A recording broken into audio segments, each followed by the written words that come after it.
આજે આપણા દેશમાં 80મો આઝાદી દિવસ ઉજવાઈ ગયો। આ 80મા આઝાદી દિવસમાં નેતાઓએ ધ્વજવંદન કરેલું, રાષ્ટ્રગીત બોલેલા અને પછી ભાષણ પણ આપેલા। પરંતુ અમુક સારા નેતાઓએ સારા ભાષણ આપ્યા। તેમણે આપણા શહીદો વિશે બોલેલા, આપણા મહાનુભાવો વિશે બોલેલા અને આપણા દેશ વિશે બોલેલા। તે ખૂબ સારી બાબત કહેવાય। પરંતુ અમુક નેતાઓને તો માત્ર વિરોધ પક્ષ જ દેખાઈ રહ્યો। તેમણે વિરોધ પક્ષે આમ કર્યું, પેલા શાસનમાં આમ થયું, આ પહેલાંના શાસનમાં આમ થયું, આવી બધી વાતો કરી। આજના દિવસે કેટલી યોગ્ય?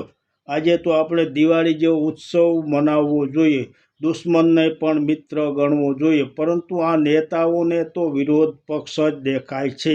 તેમણે દેશ વિશે બોલવું જોઈએ, શહીદો વિશે બોલવું જોઈએ, મહાનુભાવો વિશે બોલવું જોઈએ।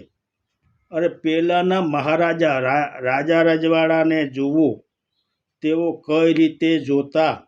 કૃષ્ણકુમાર સિંહ અને જોગીદાસ કુમાર કટ્ટર દુશ્મન હતા, પરંતુ સારા નશા પ્રસંગે બંને સાથે મળીને રહેતા, સાથે મળતા, એકબીજાના દુઃખો જોતા, એકબીજાની બુરાઈ ન કરતા। પરંતુ આ નેતાઓને તો બસ કેમ ચૂંટણી હોય તેમ હાથમાં માઇક આવ્યું કે વિરોધ પક્ષને ભાંડવા લાગવો, આ જ તેમની માનસિકતા છે। આ નેતાની માનસિકતા છતી થાય છે કે સારા નેતા કોને કહેવાય અને આવા માનસિકવાળા નેતા કોને કહેવાય, તે બંને વિભાગ જુદા પડી જાય છે। માટે આજના દિવસે તો બંને શાસક પક્ષ અને વિરોધ પક્ષે સાથે મળીને આ આઝાદી દિવસની ઉજવણી કરવી જોઈએ। તો જ આપણે સાચા ભારતીયો કહેવાઈએ।